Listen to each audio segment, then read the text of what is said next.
Ça y est, 2023 c'est terminé. J'arrive pas encore à décider si l'année est passée vite ou lentement, mais je pense que c'est un mélange des deux selon les périodes.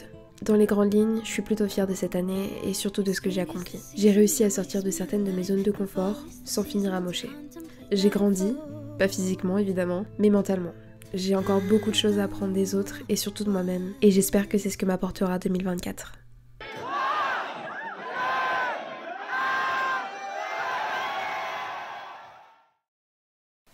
Hi everyone, j'espère que vous allez bien. Bonne année 2024 à tous, j'espère que vous avez passé de très bonnes fêtes et que l'année a bien commencé pour vous. Au moment où cette vidéo sort, nous sommes le 17 janvier, mais pour moi nous sommes le 5 janvier. Alors oui, j'ai pris quelques jours pour me remettre du nouvel an, mais surtout pour mettre à plat mes idées pour ce reset 2024. Sachez que même si vous regardez la vidéo, que ce soit en mars, en juillet, en novembre ou même en 2025, il ne tient qu'à vous de décider quel est le bon moment pour remettre les pendules à l'heure, se fixer de nouveaux objectifs et d'établir de nouvelles habitudes. Par la même occasion, gardez bien en tête que les conseils que je vais vous donner dans cette vidéo, ce sont des conseils que j'ai décidé d'appliquer pour moi et mes objectifs. Si vous avez d'autres conseils ou d'autres habitudes que vous avez décidé de mettre en place pour 2024, surtout n'hésitez pas à les partager dans les commentaires. La première chose que j'ai décidé de faire en 2024 et qui est sûrement une des choses que je repousse le plus tout au long de l'année, c'est de faire un digital reset. En quoi ça consiste? La plupart du temps, c'est principalement de trier les photos et vidéos de son téléphone, de les mettre sur un disque dur et par la même occasion de trier ce disque dur et également de faire un peu de propre dans sa boîte mail.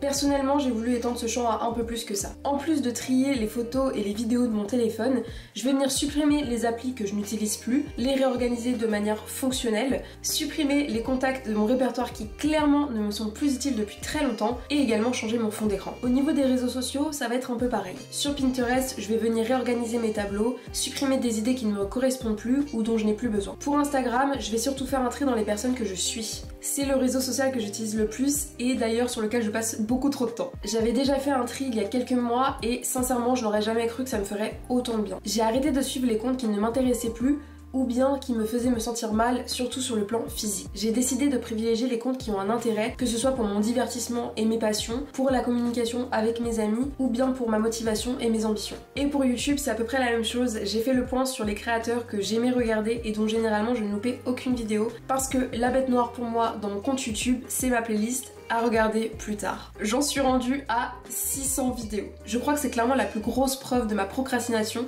Donc pour 2024, j'ai décidé de commencer sur de bonnes bases et pendant une semaine, j'ai vidé petit à petit ma playlist, que ce soit en regardant les vidéos ou en supprimant celles qui clairement ne m'intéressaient plus. Bizarrement, j'ai tendance à regarder en boucle des vidéos que j'adore, ce qui fait que ma playlist à regarder plus tard a un peu de mal à réduire et j'en suis rendue avec autant de vidéos qui au final finissent soit par être supprimées, soit par n'être jamais regardées. J'ai décidé d'être un peu plus régulière sur ça, mais voilà, on verra si ça marche. J'utilise Notion depuis plusieurs années maintenant pour organiser ma vie et mes idées au quotidien, donc je viens également faire un petit coup de propre là-dedans. Mais comme je l'avais déjà fait il y a quelques mois où j'avais un peu réorganisé toutes mes pages Notion, j'ai pas eu grand chose à faire pour ce reset. La deuxième étape qui pour moi va être une des plus importantes, ça va être de fixer mes objectifs pour l'année. Pour pouvoir me fixer de nouveaux objectifs, il faut que je prenne en revue ceux de l'année passée. Quels étaient mes objectifs? Est-ce que je les ai accomplis? Si oui, comment et en combien de temps? Sinon, pourquoi? Quels étaient les obstacles? Comment faire pour les éviter? Etc. etc. Répondre à ces questions va me permettre de définir de nouveaux objectifs, notamment en me basant sur la technique SMART. C'est une technique très utilisée dans la gestion de projet, on se demande d'ailleurs pourquoi je vous en parle, et qui va permettre de poser ses objectifs selon 5 indicateurs. Spécifique, un objectif qui est clair et défini. Mesurable, avoir un moyen d'analyse qui permet d'évaluer sa réussite ou non. Atteignable, s'assurer d'avoir les ressources nécessaires.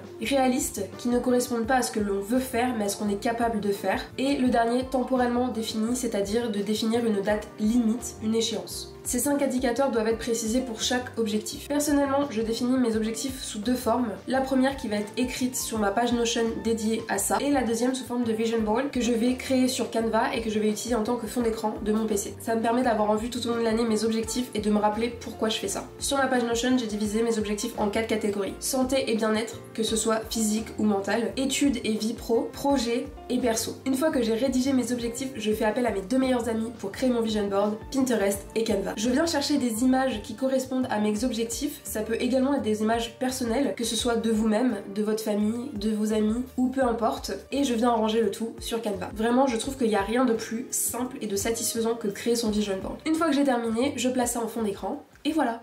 Bon, je pense que les routines et moi, ça fait deux la plupart du temps, mais je continue d'essayer d'en mettre en place et de m'y tenir autant que possible. Dernièrement, la routine ne faisait pas trop partie de mon vocabulaire et je vais pas vous mentir, ça manquait un peu. J'ai mis de côté pas mal de choses dans ma vie de tous les jours qui me permettaient d'avoir un rythme de vie sain et équilibré, et du coup mon rythme de vie n'était ni sain ni équilibré. Malgré tout, pendant cette période, même si ça a été compliqué, je gardais constamment en tête que ce n'était qu'une phase et que je savais très bien qu'il y avait des choses qui n'allaient pas, mais sur le moment j'avais pas la force ni l'envie de me prendre la tête avec ça, c'était clairement pas ma priorité et je savais dans tous les cas qu'avec mon arrivée au Canada, mon rythme de vie allait reprendre petit à petit. Pour moi, c'est pas suffisant d'uniquement savoir quand est-ce que les choses vont redevenir à la normale sans définir une routine claire et réelle. Cette fois-ci, je suis venue créer une nouvelle page Notion puisque je n'avais pas de page dédiée à ça avant pour détailler mes différentes routines et ce que j'aimerais y intégrer. Je vais ensuite venir me servir de Google Calendar. J'ai décidé de mettre en place une nouvelle méthode d'organisation appelée le time block. Le but étant de diviser et créer des temps spécifiques pour chaque journée associés à un type de calendrier, que ce soit pour mes temps perso, les tâches ménagères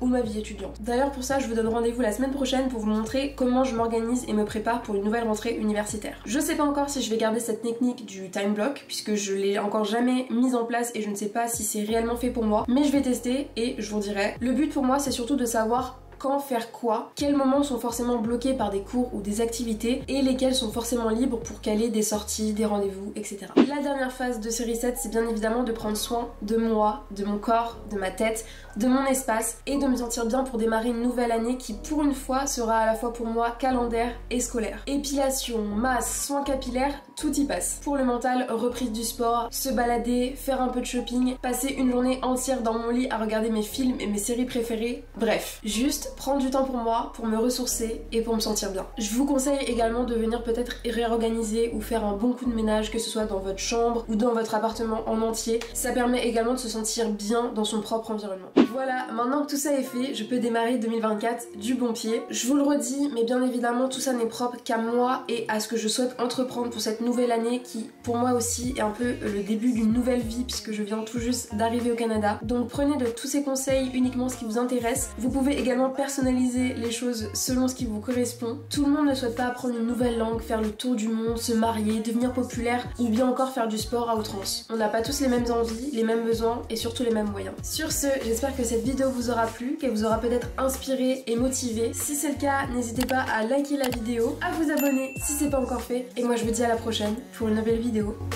Ciao ciao!